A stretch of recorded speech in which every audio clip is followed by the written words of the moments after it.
different topics. So you mentioned when you started moving into React and you had to refactor all these different pieces when hooks came out, and that changed your career to a different trajectory. And you're someone who, you've mentioned career a couple different times.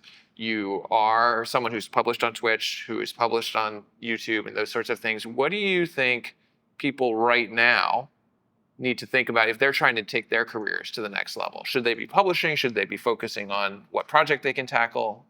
Stay away from YouTube and content. It's a distraction.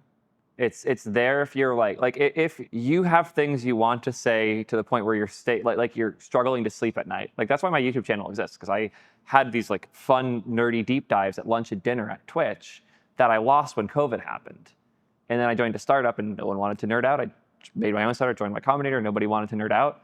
My YouTube channel came out of my inability to sleep and my poor roommate who had been driving up a wall, because he had only really learned to code about a year ago. And I was deep diving on the crazy new compiler stuff that Svelte is doing, and he just didn't care.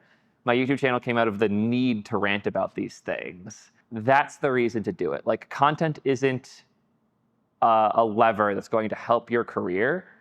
The lever that will help your career is the thing you're excited about. And if that thing is making a video game, if that thing is building an app to keep track of the state of your plants in your garden, if that thing is a library that just clicked in your head that you love and you want to show people why it's so cool, whatever is energizing you, that is what your focus should be. Because career growth doesn't stop because you picked the wrong tech. Career growth stops because you lose the energy to push through those hard parts.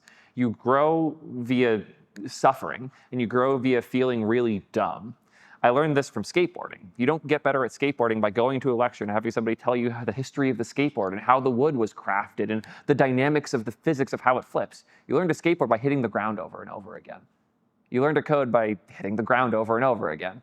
And I'm tired of pretending that if you make the right YouTube video or you go to the right class or you pick the right framework that you're going to level up faster. It's just the energy and the excitement. That's all it is. And the reason my career started growing is I fell in love with this thing called functional programming, had to be moved away from it for a bit. And then when I got to re-embrace it with hooks, my excitement combined with the experience I'd had over the last few years resulted in me getting to make significant changes at Twitch. I'm curious,